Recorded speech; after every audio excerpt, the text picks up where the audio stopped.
सो hi hello everyone, कैसे हो आप सब लोग। स्वागत है आपका, वेलकम है आपका, कूल वेलकम है आपका मेरे यूट्यूब चैनल पे। सो जी, आज हम स्टार्ट कर रहे हैं चैप्टर नंबर 6 का पार्ट 2, जिसके अंदर सारे केस सिनेरियोज, टेस्ट और अंडरस्टैंडिंग के क्वेश्चंस हम लोग कवर करने वाले हैं। First of all thank you so much. कल हम लोगों ने 1000 सब्सक्राइबर अचीव कर लिए हैं। सो हमारी यूट्यूब फैमिली अराउंड 1000 पीपल की हो चुकी है। So thank you to all of you. You all are heartbeat of this channel. So thank you so much. Keep spreading the message of me for sharing my channel, subscribing my channel and liking my channel. Thank you so much first of all. So let's start. वही अपना SM word to word अच्छे से पढ़ेंगे अपन, अच्छे से तैयार करेंगे इसको। जो बच्चे फर्स्ट टाइम मेरा ये यूट्यूब वीडियो देख रहे हैं, तो मैंने ऑलरेडी फर्स्ट चैप्टर से लेके 5th चैप्टर तक लाइन वाइज स्टडी मटेरियल को वर्ड टू वर्ड हम लोगों ने पढ़ा है और हम लोगों ने ऑलरेडी अपलोड किया हुआ है। So let's start without wasting much of your time.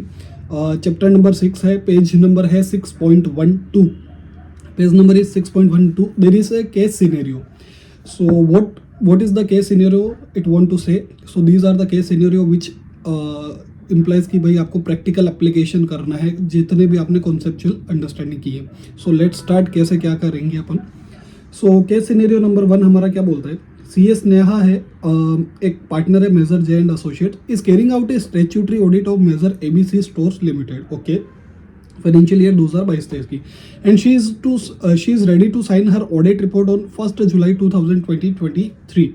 There are some written representations which are pending with the management of the company pertaining to such an audit, okay, and she sent Deepak, who is also a member of the engagement team, to the company's office for collection of the same। ठीक है, story line है, कुछ खास नहीं है, खाली मैंने highlight इसीलिए की है कि भाई साइन कब कर रही है वो ऑडिट रिपोर्ट को, 1 जुलाई।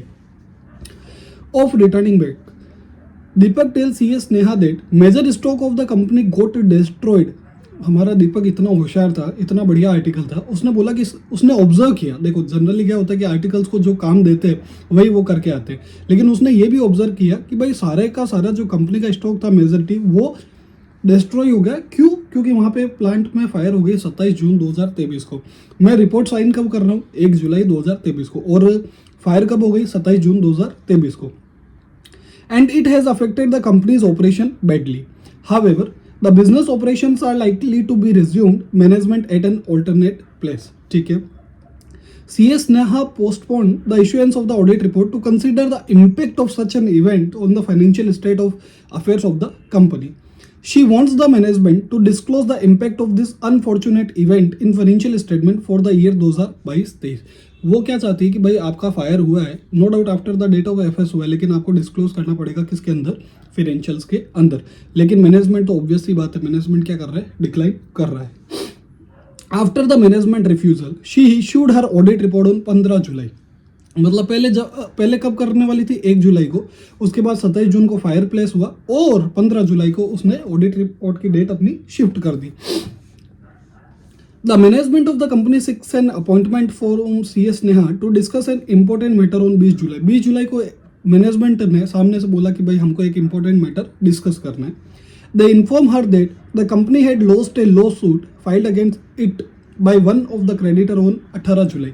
18 जुलाई को वो कोई एक केस हार गए थे, okay, in a fast track court, and now the company has to pay the plaintiff a huge amount of rupees। 2 crore रुपए उसको पे करने आ रहे हैं। The event causing this lawsuit arose after 31st March। After 31st March के कारण ही ये इवेंट हुआ है, मतलब event as on balance sheet date नहीं है।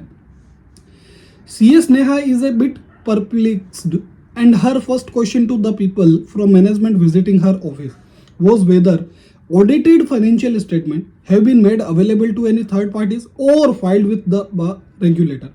क्या ऑडिटेड फाइनेंशियल्स किसी भी पर्सन को, थर्ड पार्टी को गए हैं अभी तक? द मैनेजमेंट रेस्पॉन्डेड, मैनेजमेंट बोला नहीं गए। मतलब इवेंट अकर हो चुका है before the date of financial statement issue, मतलब फाइनेंशियल स्टेटमेंट इशू के बाद। कुछ याद आ रहा है ना? जो इन्होंने बच्चों ने फर्स्ट वीडियो देखा होगा सब याद आ गया होगा अभी तक तो। Now CS Neha want them to amend the financial statement. Sneha बोल रही है यार तुम लोग अमेंड ही कर दो ना अब तो फाइनेंशियल, अभी अगर किसी को भेजनी है, और उसका इंक्लूड कर दो इम्पैक्ट ऑफ दिस लॉसूट। क्यों? क्योंकि इसका event as on balance sheet date occur हो रहा था on the financial affair of the company. This time इस बार मैनेजमेंट ने अग्री कर लिया और अमेंड कर दिया क्या? फाइनेंशियल स्टेटमेंट को। accordingly to cover the impact of both the events, date of the fire in the plant and losing the lawsuit. But they requested CS Neha to issue a new audit report. उन्होंने request किया CS Neha को कि तुम भाई नई audit report issue कर दो against the earlier one dated 15 जुलाई, जो तुमने 15 जुलाई को इशू की थी उसके अलावा। मैनेजमेंट ने अमेंड भी कर दिए फाइनेंशियल स्टेटमेंट और वो फाइनली अप्रूव कब हुए 25 जुलाई को। CA Sneha issues a new audit report. सबसे पहले तो व्हाट शुड बी द पहला क्वेश्चन, अभी आपने सिचुएशन आपने समझ ली, पूरी की पूरी सिचुएशन हमने पढ़ ली। अब ये क्या बोल रहे हैं, what should be the appropriate date. अब आपसे पूछ रहा है कि भाई एप्रोप्रिएट डेट क्या होनी चाहिए साइन की। 20 जुलाई हो सकती है सर, हाँ हो सकती है, क्योंकि पहले मैंने कब इश्यू की थी 15 जुलाई को और फाइनेंशियल कब हुए 25 जुलाई को। सो मेरी कब हो सकती है 20 जुलाई हो सकती है सर, नहीं हो सकती। क्यों? क्योंकि मेरे फाइनेंशियल स्टेटमेंट अप्रूव कब हुए 25 जुलाई को। एनी टाइम बिटवीन 15 एंड 18 जुलाई कोई लॉजिक नहीं बनता। ऑन और आफ्टर 25 जुलाई और एनी टाइम बिटवीन 15 एंड 25 जुलाई। तो लो देखते हैं आंसर सर क्या बोलता है। आंसर है सर फर्स्ट का सी। क्या बोल रहा है, ऑन और आफ्टर 25 जुलाई। समझ में आया? क्यों? क्योंकि भाई मेरे फाइनेंशियल स्टेटमेंट अप्रूव कब हुए 25 जुलाई को, तो 25 जुलाई से पहले तो मैं वैसे भी साइन नहीं कर सकता, पहले मैनेजमेंट साइन करता। हमेशा हमेशा फाइनेंशियल्स पहले मैनेजमेंट साइन करेगा, फिर ऑडिटर साइन करेगा और ऑडिटर इशू करेगा ऑडिट रिपोर्ट। तो हमेशा ऑन और after approving the financial statement, मतलब तुम 25 जुलाई को भी ऑडिट रिपोर्ट साइन कर सकते हो।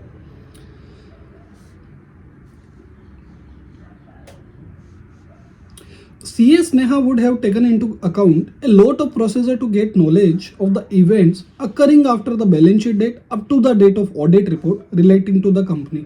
Which of the following procedure does not fall under such audit procedure as per SA 560? Before issuing audit report and after the date of FS, what are the audit procedure he need to perform? अभी आपको याद करना पड़ेगा, अभी आपका रट्टा ज्ञान याद आएगा।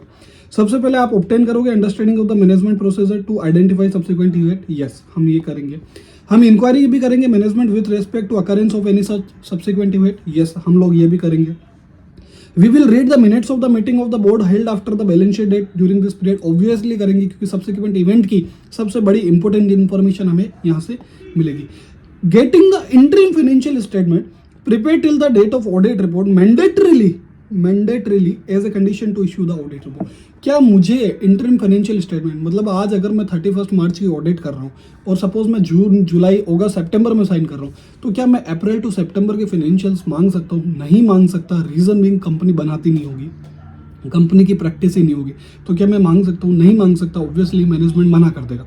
तो बट मैं ऑडिटर बोल रहा है मुझे तो मैंडेटरीली चाहिए, ऐसा नहीं होता है मेरे भाई। तो ये हो गया ऑप्शन।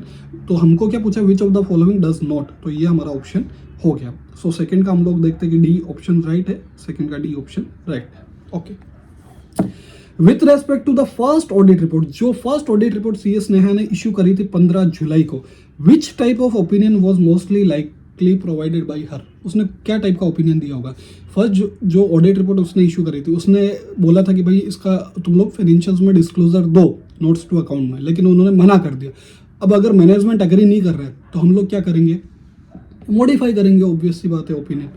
अनक्वालिफाई तो हम लोग कर नहीं सकते, डिस्क्लेमर भी नहीं दे सकते क्योंकि पूरा फैक्ट हमको अच्छे से पता है और हमारे पास sufficient and appropriate audit evidence भी है।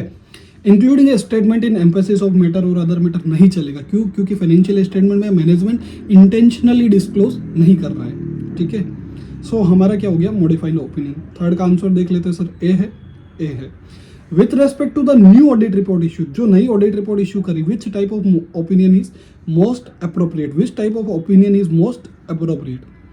अभी देखो मैनेजमेंट ने अग्री कर लिया कि भाई हाँ कोई बात नहीं, वी आर रेडी कि आपने जो भी हमको बताया है, भाई जैसे नया इवेंट आया कि भाई लॉ सूट कैंसिल हो गया उनका, मतलब लॉ सूट में हार गए उनके, तो अभी हार गए और वो मैनेजमेंट अग्री है कि भाई हम लोग दिखाने के लिए रेडी है। तो हम क्या करेंगे सर? हम बोलेंगे कि तुम एक काम करो, ये मैटर तुम लोग फाइनेंशियल में अमेंड कर दो। मैनेजमेंट ने अग्री भी कर लिया। अब अगर मैनेजमेंट अग्री कर लेता है और फाइनेंशियल में डिस्क्लोज है तो हम क्या करेंगे? अनक्वालिफाई करेंगे ओपिनियन। लेकिन ये मैटर बहुत ही इंपॉर्टेंट है, तो मुझे इसका ऑडिट रिपोर्ट में भी कहीं ना कहीं तो जिक्र करना पड़ेगा। क्यों? क्योंकि इन्वेस्टर को क्या चाहिए? इन्वेस्टर को चाहिए कि भाई ऑडिटर ने इसको कहाँ कैसे डील कर रहा है। तो हम लोग इसका स्टेटमेंट इंक्लूड करेंगे किसमें? एम्फेसिस ऑफ मैटर या अदर मैटर पैराग्राफ में। सो आंसर क्या है फोर्थ का? हम लोग देख लेते हैं सर। फोर्थ का आंसर बराबर है, फोर्थ का डी।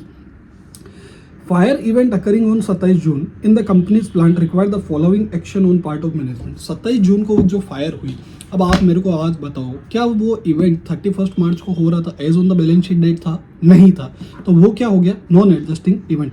लेकिन नॉन एडजस्टिंग इवेंट है तो हमें उसको कहीं ना कहीं डिस्क्लोज तो करना पड़ेगा, क्योंकि ये सब्सिक्वेंट इवेंट है, as a part of subsequent event. तो हमको क्या करना पड़ेगा? हम क्या कर सकते हैं? इसको डिस्क्लोज करेंगे नोट्स टू अकाउंट्स के अंदर। सो सर हमको पूरे के पूरे 10 मिनट लगे एक केस स्टडी को सोल्व करने में, लेकिन अब जब भी आप खुद से करोगे तो 2 मिनट, मैक्सिमम 2 मिनट में आपका काम हो जाएगा। 5th का आंसर इज ए। ठीक है सर, मज़ा आया होगा, होप सो आपको। अभी ये हमारी है केस स्टडी दूसरी। जस्ट ए मिनट, चलिए ये केस स्टडी है आपकी, केस सिनेरियो है बेसिकली, और ये केस स्टडी आएगी आगे। ठीक है, पढ़ते हैं अच्छे से, फिर देखते क्या है। CA Namit a partner in major J and associates. CA Namit है जो पार्टनर है मेजर जे एंड एसोसिएट्स में। इसके अंदर भी आपके 5 क्वेश्चंस है, इसके अंदर भी आपके 5 क्वेश्चंस है। So let's start. Just a minute, हाँ एक सेकंड यार, ये स्क्रीन में कुछ प्रॉब्लम हो रहा है क्या? हाँ, so hope you are able to see my screen.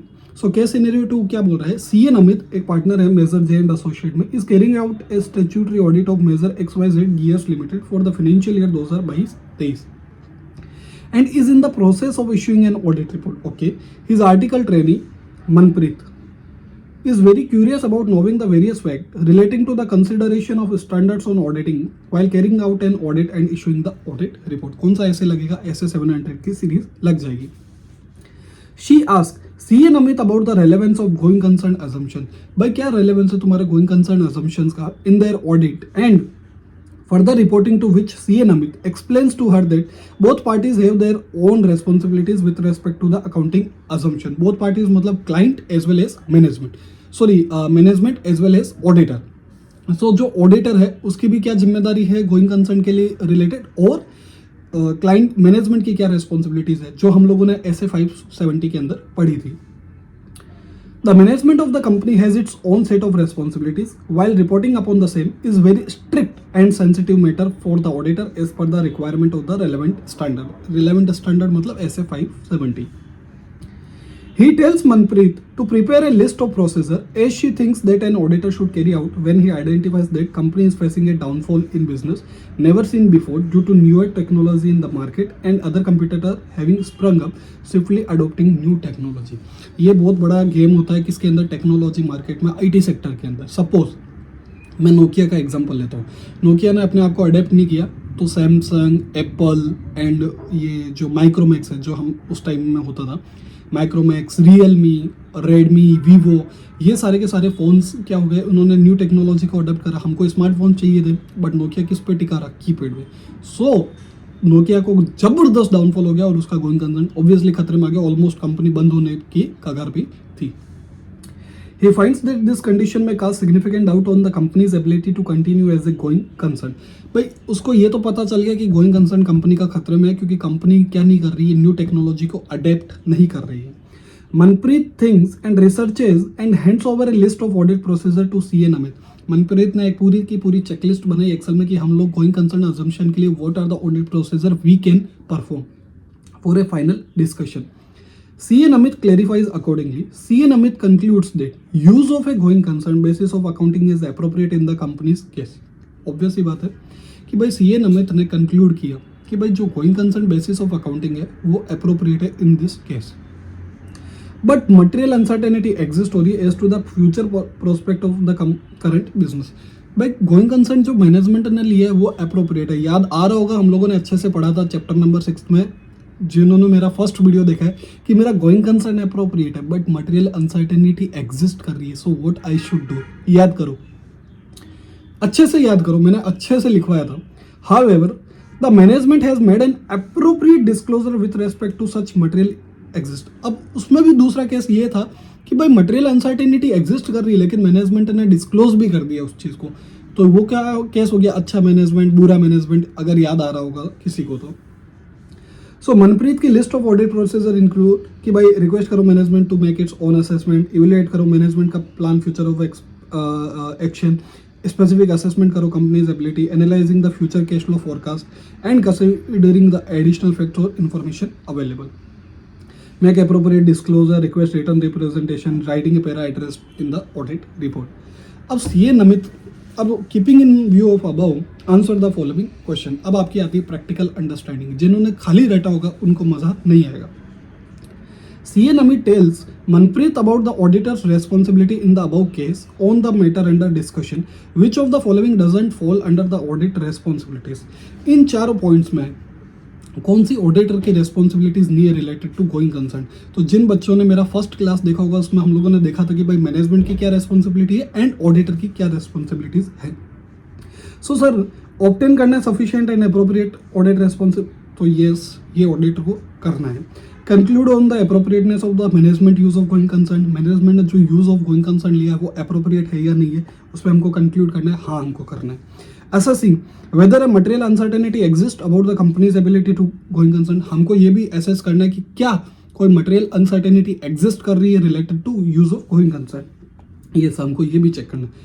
Last point क्या है, guarantee the company's ability to continue as a going concern based upon his audit procedure. जो मैंने ऑडिट प्रोसीजर परफॉर्म की उसके बेसिस पे मैं गारंटी कर सकता हूँ कि क्या मेरी कंपनी है, इनकी जो क्लाइंट है, मेरा जो क्लाइंट है उसका गोइंग कंसर्न कभी भी खतरे में आएगा, ये कोई भी मेरी रेस्पॉन्सिबिलिटी नहीं है. सो फर्स्ट का आंसर क्या हो जाएगा, डी. सो लेट्स देखते हैं कि फर्स्ट का आंसर क्या है सर. फर्स्ट का आंसर है डी. चलिए सर, आइडेंटिफाई. अब आपको आइडेंटिफाई करना है which set of audit procedure are relevant in the above case scenario as per the list prepared by Manpreet. Which set of audit procedure are relevant in the above case scenario, मतलब सबसे relevant audit procedure कौन से रहेंगे वो आपको पूछ रहा है. तो चलो देखते हैं, पहला ऑप्शन देखते हैं, first, second, fourth, fifth and seventh. चलो तो first request management to make assessment, yes ये रहेगा. Second evaluating management future plan of action, ये भी रहेगा. फर्स्ट सेकंड था, फिर क्या था, fourth, fifth and seventh. Third make a specific assessment of the company's ability, ये नहीं करेगा तो भी एक बार के लिए चलेगा, ठीक है कोई बात नहीं, सही है. एनालाइजिंग कैश फ्लो फोरकास्ट, ये बहुत इंपॉर्टेंट स्टेप है. फोर्थ हो गया, फिफ्थ हो गया. Considering the additional factor information, minutes of meeting की बात कर रहा है, ये भी सही बात है. और रिक्वेस्टिंग रिटर्न रिप्रेजेंटेशन, यस ये इंपॉर्टेंट है ताकि कंप्लीटनेस आ जाए इन्फॉर्मेशन की. तो क्या ये सारे पॉइंट्स, ये सारे ऑडिट प्रोसीजर ही have to perform, yes.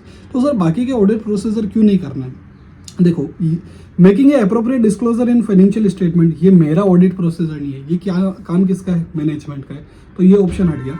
Writing a para address to the stakeholder in the audit report citing the procedure address to going concern, ये तो मैं ऑब्वियसली करने वाला हूँ, ये मेरे ऑडिट का रिजल्ट है, it is not audit procedure. Make a specific assessment of the company's ability to continue as a going concern. अब अगर मैनेजमेंट खुद गोइंग कंसर्न का असेसमेंट बना रहा है तो मुझे उसका अप्रोप्रिएटनेस चेक करना है, मुझे खुद को जाके स्पेसिफिक असेसमेंट नहीं करना है, तो ये भी मेरे लिए अप्रोप्रिएट ऑडिट प्रोसीजर नहीं है. अनटिल एंड अनलेस मैनेजमेंट की इंटीग्रिटी पे डाउट नहीं है, कहीं भी केस स्टडी में ये नहीं बोला है कि भाई मैनेजमेंट की इंटीग्रिटी या मैनेजमेंट ईमानदार नहीं है, मैनेजमेंट कामचोर है, ऐसा कहीं भी नहीं बोला. तो मेरे को लगता है फर्स्ट ऑप्शन इज अप्रोप्रिएट, ठीक है. सो देखते हैं आंसर क्या है सर, सेकेंड का ए. चलिए थर्ड क्वेश्चन क्या बोलते हैं, CA Namit's conclusion in the above case will lead to him to give which type of audit opinion from the following. Which type of audit opinion from the following? Sony. CA Namit's conclusion in the above case which lead to give which type of audit opinion from the following. मतलब भाई उसको कौन सा audit opinion देना है जो उसने conclude किया कि भाई ऑडिट प्रोसीजर से उसने ये कंक्लूड किया कि भाई मैनेजमेंट का जो गोइंग कंसर्न है वो बराबर है, लेकिन मटेरियल अनसर्टेनिटी फिर भी एग्जिस्ट कर रही है. तो चलिए ऑप्शन देखते हैं क्या है. First only modified opinion, obviously नहीं देगा. क्यों नहीं देगा, रीजन बीइंग मैनेजमेंट ने बोला है कि भाई मटेरियल अनसर्टेनिटी एग्जिस्ट कर रही है, मैनेजमेंट का यूज ऑफ गोइंग कंसर्न बराबर है, लेकिन और उन्होंने अप्रोप्रिएटली डिस्क्लोज भी करा है, ठीक है. अनमोडिफाइड ओपिनियन देना है, यस अनमोडिफाइड ओपिनियन तो दूंगा मैं, और एक सेपरेट सेक्शन दे दूंगा कि material uncertainty with respect to going concern. हमने जब पढ़ा था तो हम लोगों ने दो बाइफर्केशन किए थे, अच्छा मैनेजमेंट, बुरा मैनेजमेंट. अच्छा मैनेजमेंट क्या? अच्छा मैनेजमेंट ऐसा मैनेजमेंट जिन्होंने सामने से बताया कि भाई गोइंग कंसर्न को खतरा नहीं है, और ऑडिटर ने भी कंक्लूड किया कि भाई गोइंग कंसर्न तो बराबर है इनका, लेकिन मटेरियल अनसर्टेनिटी एग्जिस्ट कर रही है, और उसका डिस्क्लोजर मैनेजमेंट ने खुद ने भी फिनेंशियल्स के अंदर दे दिया। अगर फिनेंशियल्स के अंदर दे दिए तो आज हमको क्या करना है?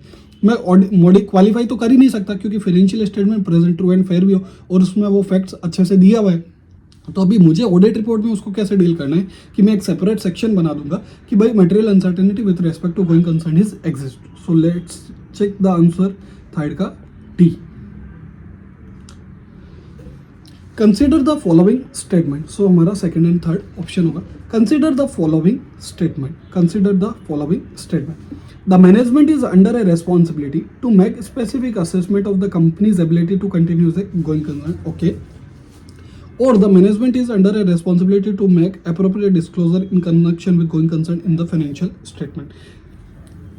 दोनों अब ये क्या बोल रहे हैं कि भाई आइडेंटिफाई करो कोई विच of the following statement is correct. मेरे हिसाब से तो दोनों ही करेक्ट है कि भाई management is under A responsibility, बराबर उनको स्पेसिफिक असेसमेंट भी करना है और अप्रोप्रिएट डिस्क्लोजर भी देना है। So both statements are correct. Fourth का सी।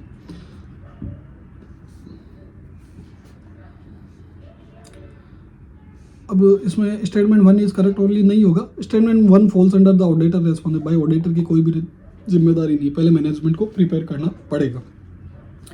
विच of the following is most appropriate regarding going concern assumption. Going concern assumption से रिगार्डिंग कौन सा अप्रोप्रिएट है? It signifies that company is reflecting net losses in its financial statement. नहीं। It signified that company is not modernising its plant and machinery. भाई ऐसा जरूरी नहीं है कि प्लांट एंड मशीनरी अगर मैं मॉडर्नाइज नहीं करूं तो मेरा गोइंग कंसर्न खतरे में आ जाएगा, ऐसा नहीं होता है। It signifies that company has no intention of curtailing materially the scale of its operation in foreseeable future। वो क्या बोल रहा है कि मैनेजमेंट का कोई भी इंटेंशन नहीं है कि भाई मैं आज सपोज फॉर एन एग्जांपल मैं यूट्यूबर हूँ, मैं यूट्यूब पर पढ़ाता हूँ, तो मेरा आज कभी भी ऐसा इंटेंशन नहीं होगा कि आगे आने के बाद कि भाई मैं यूट्यूब बंद कर दूँ, या मेरा जैसे suppose I am working as manager at one of the big firm in Ahmedabad. So मैं वहाँ पे मैं मेरी पूरी की पूरी जॉब छोड़ दूँ, खाली मैं यूट्यूब ही पढ़ाऊँगा, ऐसा मेरा कोई भी इंटेंशन नहीं है at particular point of time. तो ये ऐसा कोई इंटेंशन नहीं है, तो मेरा आज गोइंग कंसर्न भी खतरे में नहीं है रिलेटिंग टू दैट जॉब। ठीक है सर। सो ये फिफ्थ का सी इज करेक्ट। फिफ्थ का सी इज करेक्ट। अभी तक होप सो आपको समझ आ गया होगा। Just give me a break of 1 minute only for drinking water. आप भी ले सकते हैं।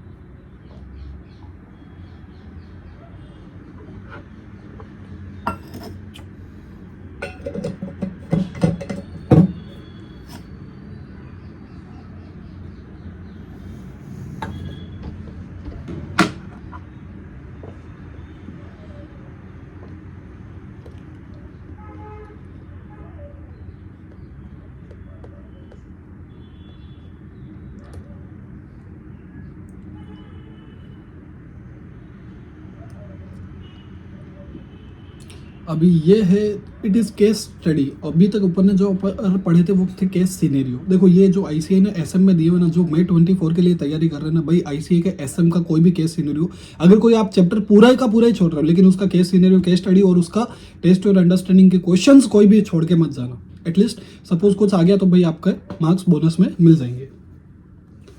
और देखो मई 24 में मैं जितना समझता हूँ फर्स्ट अटेम्प्ट है, तो शायद पेपर भी थोड़ा रेलेवेंटली इजी आएगा और मोस्टली डायरेक्टली फ्रॉम एसएम आएगा। जिन बच्चों ने एसएम से तैयारी की है 100% इजीली पास हो जाएंगे। So don't worry about it.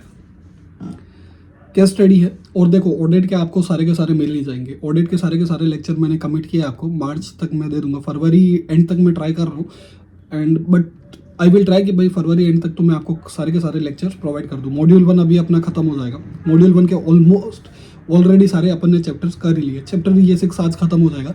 7th के मोस्टली 2 या 3 पार्ट बनेंगे वीडियो के, क्योंकि मैं 1 घंटे से ज़्यादा नहीं बनाता क्योंकि बच्चे बोर हो जाते हैं। सो 3 पार्ट बनेंगे 3 घंटे के, लेकिन अगर आप 2x की स्पीड से या 1.5x की स्पीड से भी देखो तो भी आपका काम हो जाएगा। ठीक है। और हमेशा एक चीज़ ध्यान में रखना, भले मेरे वीडियो लेक्चर्स लंबे होते हैं, लेकिन अगर आपने इनको एक बार देख लिया, अभी देखो कैसा है कि पढ़ना तो आपको भी पड़ेगा अच्छे से। अभी आप खुद स्टडी मटेरियल पढ़ोगे तो हो सकता है थोड़ा सा मेरे से ज़्यादा टाइम लगे, आप काउंट कर लेना। लेकिन आप मेरे वीडियो लेक्चर के साथ साथ अगर पढ़ लोगे तो एटलीस्ट आपका एक बार पूरा अच्छे से गो थ्रू हो जाओगे, फिर आप पढ़ोगे ना तो आपका टाइम काफ़ी शार्पली डिक्रीज हो जाएगा। तो आपको एक बार के लिए तो अच्छे से पढ़ाई करनी ही पड़ेगी। ऐसा नहीं है कि भाई डायरेक्टली मेरे को तो 15 मिनट का कोई रिविजन सीरीज मिल जाए, मैंने उठा के देख लिया, ऐसा नहीं होगा। सो अगला क्वेश्चन बोलता है, infinity hospitality private limited was established in 1996 and was in the business of running hotel in tourist destination in state of Kerala. It took leased properties on long-term leases ranging from 10 to 12 years, most with a lock-in of a whole term. The term did not cover the force majeure clause. Force majeure clause cover नहीं करता है.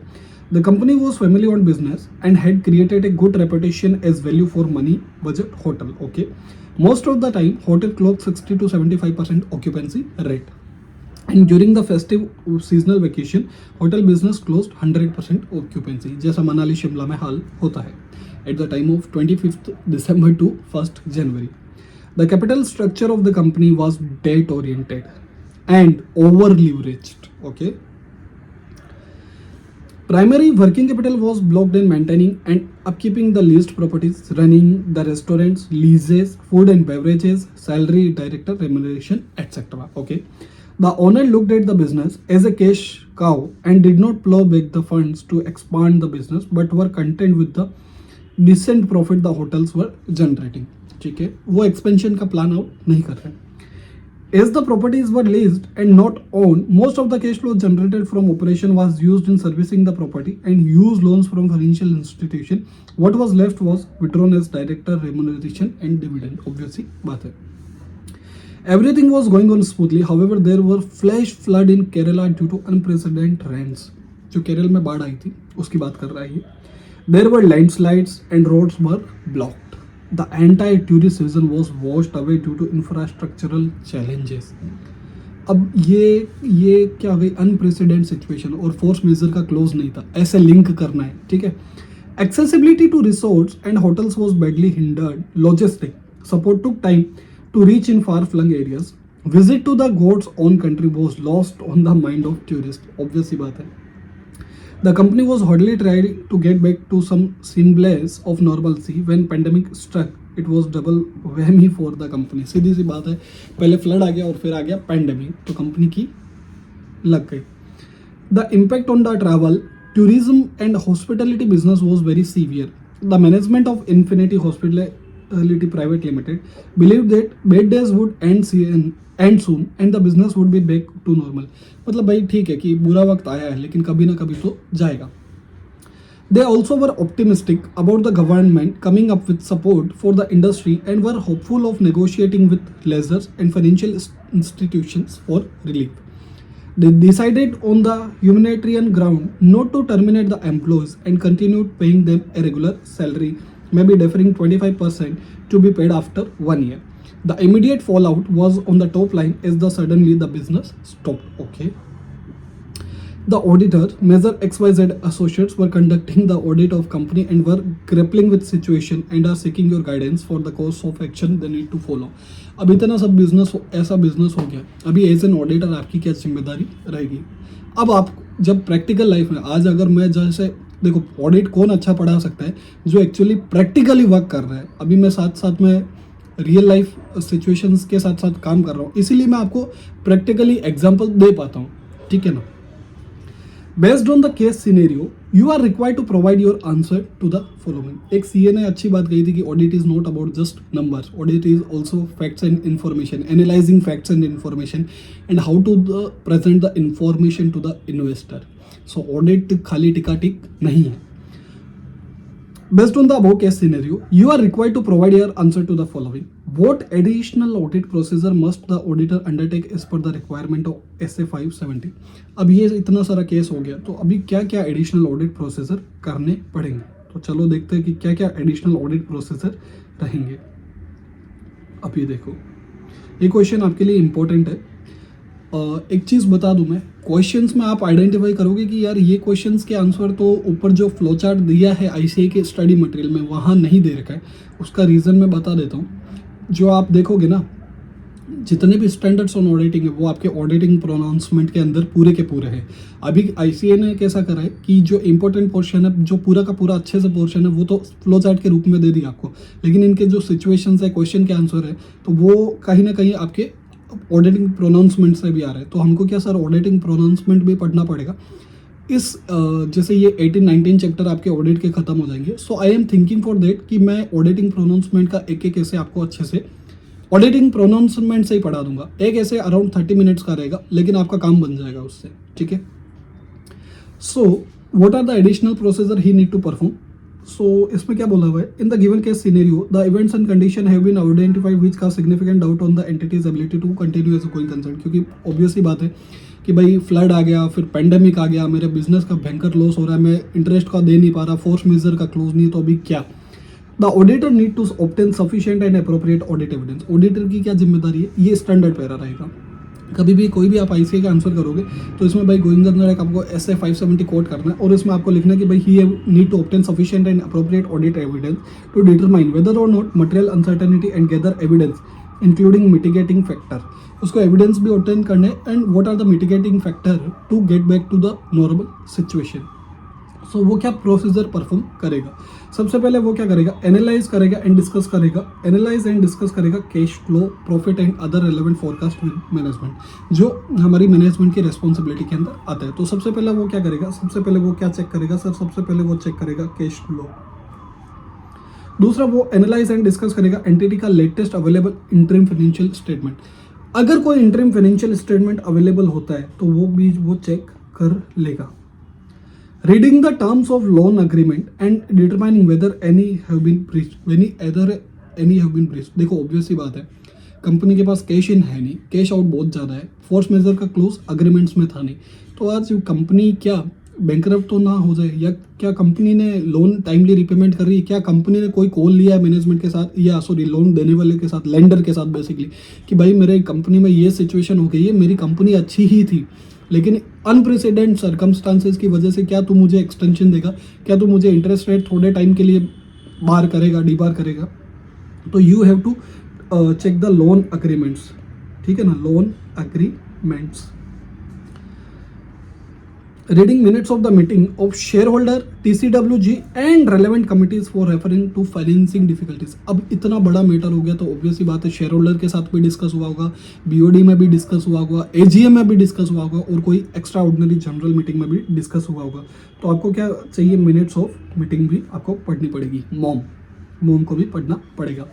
Inquiry of the entity's legal counsel regarding the existence of litigation and claims and the reasonableness of the management assessment of their outcome and the estimate of their financial implication। देखो मेरी company भयंकर hardship में आ गई है, तो जो भी litigation and claim है आज उनका क्या स्टेटस है। ऐसा तो नहीं है कि भाई हार्डशिप में भी और हार्डशिप आता है, मतलब पता चले जैसे CA स्टूडेंट के लिए, चलो मैं CA फाइनल में बाय द खुदा ने खास्ता मैं फेल हो गया, CA फाइनल में भी फेल हो गया, और पता चला कि मैंने BCom दिया था उसमें भी फेल हो गया, और जहां मैंने ज्वाइन कर रखा था फर्म एज ए फर्म ताकि मेरा थोड़ा बहुत कैश इन आता रहे और मैं CA फाइनल की पढ़ाई भी साथ साथ में करता रहूँ, वो भी बंद हो गई। मतलब हर तरफ से मेरे रास्ते बंद हो गए। सो सेम टू सेम ऐसा सिचुएशन तो नहीं होगा, तो मुझे क्या करनी है, लीगल काउंसिल के साथ क्या करनी है, इंक्वायरी करनी पड़ेगी। ये आप साइड में लिख लेना पॉइंटर्स, तो आपको याद करने में हेल्प मिलेगी। Confirming the existence, legality and enforceability of arrangement to provide or maintain financial support with related and third party and assessing the financial ability of such party to provide additional funds। देखो आज अगर business में hardship आती है तो management क्या करता है, सप्लायर से क्रेडिट एक्स्ट्रा मांगता है कि भाई तुम माल भेजो मेरे को, लेकिन मुझे थोड़ा क्रेडिट एक्स्ट्रा देना पड़ेगा क्योंकि ये सिचुएशंस के कारण। मैं ट्रेड रिसीवेबल को रिक्वेस्ट करूंगा कि आप थोड़ा पैसा टाइमली दो, ताकि और फाइनेंशियल इंस्टीट्यूशंस जो लेंडर्स होंगे उनसे मैं रिक्वेस्ट करूंगा कि प्लीज़ आप मेरे लिए interest for a time period के लिए आप मेरे को डीबार कर दो, और मैं आपको पेमेंट कर दूंगा, टाइमली मैं पेमेंट कर दूंगा। तो मैं क्या बोलूँगा, फाइनेंशियल सपोर्ट। और मैनेजमेंट ने कैसे, अब मैनेजमेंट को फंड तो चाहिए बिजनेस चलाने के लिए, अब फंड का इन तो है नहीं, आउट ही है ओनली, तो मैनेजमेंट ने फंड्स कैसे अरेंज किए हैं।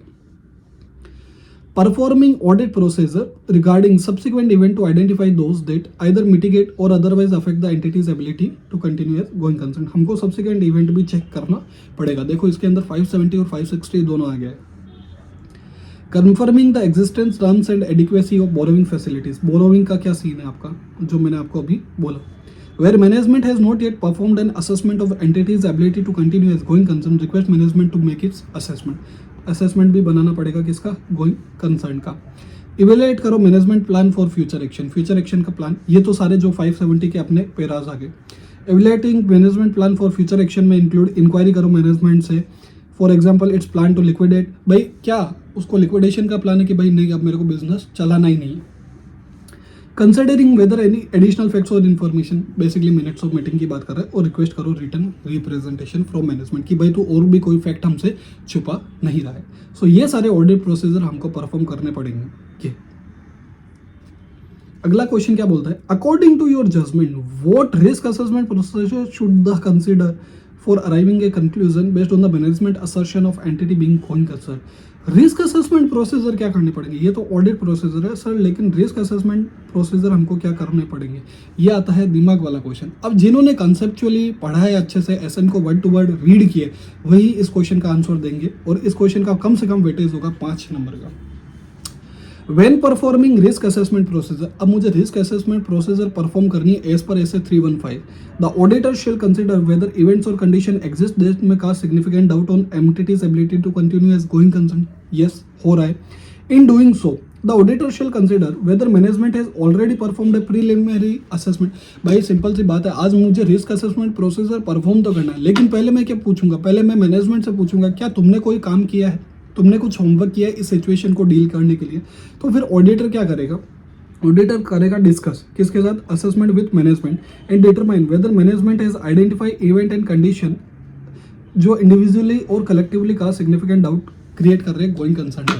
सो सिंपल सी बात है, आज ऑडिटर रिस्क असेसमेंट प्रोसीजर में वो क्या चेक करेगा कि भाई मेरा कितना रिस्क है. आज मैं ऑडिट रिपोर्ट इस एंटिटी की इश्यू कर रहा हूँ, अब इस एंटिटी पे शेयर होल्डर बैंकर सब भरोसा करेंगे. अगर मैंने ट्रू एंड फेयर व्यू लिख दिया तो मैं एक गड़बड़, तो मुझे ये चेक करना पड़ेगा रिस्क असेसमेंट कि आज मुझे मेरा रिस्क एपेटाइट लो करना है, तो मुझे ये चेक करना पड़ेगा मैनेजमेंट के साथ बैठ के कि भाई तुमने कैसे इस सिचुएशन को डील किया है. वो बोलते हैं कि सर हमने इस सिचुएशन को ऐसे डील किया है.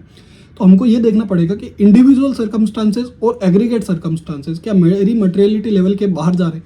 अभी सपोज ये सारी हार्डशिप्स आ गई, लेकिन मेरी कंपनी का फिर भी टर्नओवर सपोज 1000 करोड़ था, उससे 900 करोड़ हो गया, तो इतना इम्पैक्ट नहीं पड़ेगा. नो डाउट 100 करोड़ का गैप है, लेकिन मैं फाइनेंशियल्स में ये लिख सकता हूँ कि भाई फिर भी company is able to repay its borrowing, repay its timely payment to creditor. MSME को अच्छे से पेमेंट कर रहे हैं ये लोग, रिसीवेबल भी टाइम पे आ रहे हैं, वो सारी चीज़ें. The auditor shall specifically draw attention of management on following event or condition and get the response on how to address them.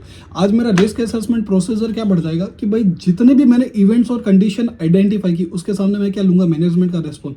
कि भाई सपोज उन्होंने बोला कि जैसे भाई बैंकर्स हैं, बोरोविंग को मुझे हर 10 तारीख को पेमेंट करना है, लेकिन अभी आपने क्या इस पे काम किया, मैनेजमेंट बता मेरे को तूने क्या काम किया, तूने कैसे एडिशनल फंड अरेंज किए.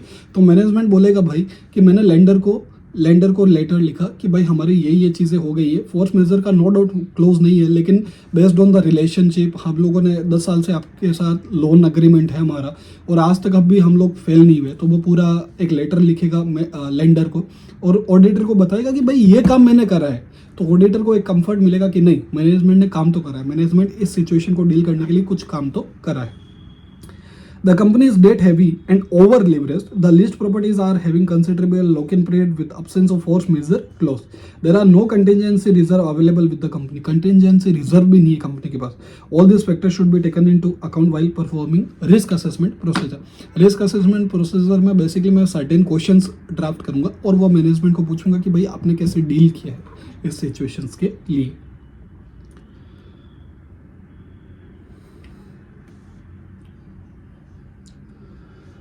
What should be the approach of the auditor if the management agree that material uncertainty exists but entity is a going concern? Also discuss reporting requirement. ये तो जो आपने अभी पढ़ा है, ये तो फटाफट आपका हो ही जाएगा, सेम टू सेम है. ये चीज़ तो आपका एज पर ऐसे 570 है। फटाफट एक बार पढ़ लेते हैं भाई। If the auditor conclude that management use of going concern is appropriate in the circumstances but material uncertainty exist कर रही है, अगर ये फैक्ट अगर मैनेजमेंट ने फाइनेंशियल स्टेटमेंट के अंदर डिस्क्लोज कर दिया तो मुझे क्या करना है, अनमोडिफाइड ओपिनियन करना है, लेकिन ऑडिट रिपोर्ट के अंदर मुझे क्या करना है, सेपरेट सेक्शन देना पड़ेगा material uncertainty relating to going concern. लेकिन बुरा मैनेजमेंट है कि भाई उसने नहीं दिया, डिस्क्लोजर नहीं दिया फाइनेंशियल स्टेटमेंट के अंदर, तो मुझे क्या करना पड़ेगा, मुझे एडवर्स क्वालिफाई या एडवर्स ओपिनियन इशू करना पड़ेगा। सो ये सारी गाथा लिखी हुई है जो हम लोगों ने ऑलरेडी ऐसे 570 के अंदर पढ़ रखा है। तो ये आप सेल्फ स्टडी अभी के अभी तुरंत अभी कर ही लो, खत्म करो। फोर्थ क्वेश्चन क्या है sir, What if the auditor believes on the basis of his additional audit procedure conducted to conclude the entity is not a going concern but the management is not accepting the same? What course of action auditor need to undertake? भाई आज auditor क्या कर सकते हैं, आप बताओ, आज auditor क्या कर सकता है? अगर गोइंग कंसर्न जो मैनेजमेंट ने लिए वो अप्रोप्रिएट नहीं तो वो तो क्वालिफाई है, एडवर्स ओपिनियन इशू करेगा। बट एडवर्स ओपिनियन इशू करना क्योंकि गोइंग कंसर्न ही खतरे में, मतलब बहुत ही हार्श सिचुएशन है। What kind of written representation does the auditor need to obtain in case of scenario covered in question 3 above? Question 3 का जो सिनेरियो था उसके केस में ऑडिटर को क्या करना, मैंने auditor need to obtain written representation from management and where appropriate TCWG regarding their plans and future action and feasibility of this plans. वो रिटन रिप्रेजेंटेशन के अंदर सारी चीजें लेगा कि भाई तुम लोगों ने कैसे डील किया, क्या किया है और क्या नहीं किया है। अब आते हैं हमारे MCQs पे। Which of the following is not a financial event or condition that may cause significant doubt on company's ability to continue as going concern as per SA 570? सबसे पहले change from credit to cash on delivery model with supplier, सही बात है। हमको बोलना है not a financial event or condition। arrear और discontinuance of dividend, perfect है। adverse key financial ratios, okay। opening of a new chain of hotel by renowned competitor near the entity's area, ऐसा ये इवेंट और condition नहीं हुआ कि जो significant doubt create कर सके। देखो भाई आज मेरा गोइंग कंसर्न खतरे में है तो किसकी वजह से आ सकता है, अगर मैं क्रेडिट से कैश पे आ जाता हूँ तो कोई मुझे मेरे साथ बिजनेस ही नहीं करेगा। मैं अरियर और डिसकंटिन्यू कर देता हूँ डिविडेंड तो कोई शेयर होल्डर मेरी कंपनी में इन्वेस्ट ही नहीं करेगा। एडवर्स की फाइनेंशियल रेशियोज है तो ऑब्वियस ही बात है। लेकिन रिनोन कंपिटिटर ने आज भले ही सपोज मैं यूट्यूब पर पढ़ाता हूँ, बहुत सारे यूट्यूबर बहुत सारे ऑथर्स हैं जो पढ़ाते हैं जो बहुत दे आर वेरी रिनोन, क्या मैं उनको कम्पीट कर सकता हूँ? अभी मैंने यूट्यूब पे पढ़ाना चालू किया है, सो कोई अदर फैकल्टीज है उसने भी यूट्यूब पे free of cost study material से सेम मेरी स्टाइल में पढ़ाना चालू किया, तो इसका मतलब क्या स्टूडेंट्स मुझे नहीं देखेंगे? ऐसा नहीं होता है। So it is not going concern for me. So first का C is correct, check let, first का सी इज करेक्ट। सेकंड क्या बोल रहे हैं, please choose the mitigating measure is the management is unable to pay lease rental. तो mitigating factor क्या हो सकता है कि भाई तुम रिस्ट्रक्चर कर लो लीज एग्रीमेंट एंड नेगोशिएट कर लो फॉर डेफरमेंट एंड रिलीफ, ठीक है। So these can be the thing. Cancel the lease वो नहीं कर सकते क्योंकि भाई हमारा पूरा बिजनेस ही बंद हो जाएगा। Terminate the employees and pay the lessor, ये भी पॉसिबल नहीं। तो लेट मी चेक, सेकंड का answer B is correct. Third क्या बोल रहे हैं, which one of the following is not a responsibility of the auditor. Auditor की रेस्पॉन्सिबिलिटी कौन सी नहीं है? टू कम्युनिकेटिंग इवेंट्स और condition identified that may cast significant doubt on entities going concern assertion. So कौन सी रेस्पॉन्सिबिलिटीज नहीं है? Perform additional audit procedure to identify event और condition beyond 12 month from the date of FS. भाई possible ही नहीं है, दूसरा ऑडिट रिपोर्ट साइन करने में आ जाएगा। सो थर्ड का ए, थर्ड का ए। फोर्थ का क्या है सर आंसर? देखते हैं फोर्थ का answer, written representation need to be mandatorily obtained from. Written representation, second just a second, third का हम लोगों ने बोला डी है, just a minute, sorry third का ए है।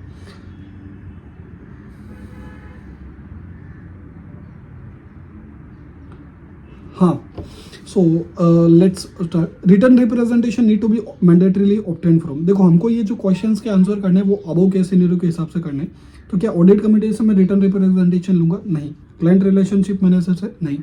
कंपनी सेक्रेटरी, उनको तो मालूम भी नहीं चलता कि भाई फाइनेंशियल्स में क्या क्या रिस्पॉन्सिबिलिटीज होती है एज ए ऑफ मैनेजमेंट, क्योंकि दे आर सेक्रेटरियल ऑडिटर और वो सेक्रेटरियल कंप्लाइंसेस देखते हैं। तो फिर हमारा CFO जो चीफ फाइनेंशियल ऑफिसर है। सो रिटर्न रिप्रेजेंटेशन फोर्थ का D. Which of the following is not main pillar of written representation? कौन सा मेन पिलर नहीं है? रिटर्न रिप्रेजेंटेशन, मैंने एक बात कही थी, written representation always provide necessary audit evidence, it is not providing sufficient and appropriate audit evidence. बोलो सर, खत्म बात। सॉरी, सो हमारा खत्म हुआ। हम लोगों ये की टेक अवेज है, जो आप पढ़ना चाहो तो पढ़ सकते हो, अच्छी बात है, थोड़ा आपको और कंसेप्चुअल क्लैरिटी हो जाएगी। यहाँ पे आपको जो आप कलरफुल चार्ट्स वगैरह वगैरह वगैरह वगैरह सब ऑथर से खरीदते हो, तो कोई ज़रूरत नहीं, ICAI ने खुद ने भी इशू कर रखे। सो अब एक यहाँ पे देखो नोट भी डाल रखा है, कंटेंट ऑफ ऐसे 560, 570, 580 is covered in depth at intermediate level, this application part of the above ऐसे में भी डिस्कस, मतलब आपको पढ़ना तो है। अभी आगे आपके theoretical questions, just a minute, ऐसा कैसे हो गया? हाँ, टेस्ट योर नॉलेज के थ्योरेटिकल क्वेश्चन है, 3 क्वेश्चन है, तो तीनों क्वेश्चन में आपको सीधा डायरेक्ट आंसर पे भी चलते हैं अपन। तो ये हम लोगों ने ऑलरेडी पढ़ लिया, fact which become known to auditor after the date of audit report but before the date of financial statement are issue. तो इस केस में हम क्या करेंगे, हम लोगों ने डिटेल में डिस्कस करा हुआ है, आप आराम से पढ़ सकते हो। रिपोर्टिंग रिक्वायरमेंट क्या है in case of uncertainty clamping on going concern, तो हमारा क्या रिपोर्टिंग रिक्वायरमेंट रहेगा वो भी हम लोगों ने अच्छे से पढ़ा है। और ये रिटर्न रिप्रेजेंटेशन कब का होना चाहिए, तो ये तीनों क्वेश्चंस आप खुद से कर सकते हो, इजीली कर सकते हो, कोई भी इसमें हार्डशिप्स नहीं। ऑलरेडी हम लोगों ने अच्छे से डिस्कस करा हुआ है, MCQ में भी डिस्कस करा था और मेरी फर्स्ट वीडियो में भी डिस्कस करा था, तो आप वहाँ से आराम से कर सकते हो। तो इसी के साथ आपका होता है सर क्या चैप्टर 6 क्लोज। मेरी तरफ से चैप्टर 6 खत्म हो गया। अभी आप क्या कर सकते हो सर, मेरी वीडियो देख ली आपने, फिर आप फटाफट अच्छे से चैप्टर 6 को सेल्फ स्टडी कर लो अच्छे से, और उसी के साथ रट भी लो और काम खत्म करो। ठीक है सर, होप सो वीडियो आपको पसंद आया होगा। अगर पसंद आता है तो यार देखो, लाइक शेयर सब्सक्राइब करना मत भूलना, फ्रेंड्स लोगों को भी सब्सक्राइब करो। देखो, अगर आपको ज़रूरत नहीं है ऑडिट के सेशन की, क्योंकि आप खुद बहुत ज़्यादा होशियार हो, लेकिन आपको लगता है कि यार मैं स्टेटस पे डालता हूँ या मेरी स्टोरी पे डालता हूँ, लेकिन कुछ ऐसे ज़रूरत या जिसको ज़रूरत है उसके पास पहुंच सकती है और उसको फ्री ऑफ कॉस्ट लेक्चर देखना, तो these are the best options. Thank you so much, hope so आपको वीडियो बहुत पसंद आया होगा। पसंद आता है, कोई कमेंट देना है, कोई फीडबैक देना है, कोई नेगेटिव कमेंट देना है कि भाई नहीं तुम होशियार आदमी नहीं हो, तो तुम वो भी दे सकते हो, कोई इशू नहीं है। Thank you so much, hope सो आपका दिन शुभ रहे और अच्छे से पढ़ाई करो, अच्छे से फटाफट CA बनो और अपने मॉम डैड का नाम रोशन करो। Thank you so much, hope you will enjoy my session.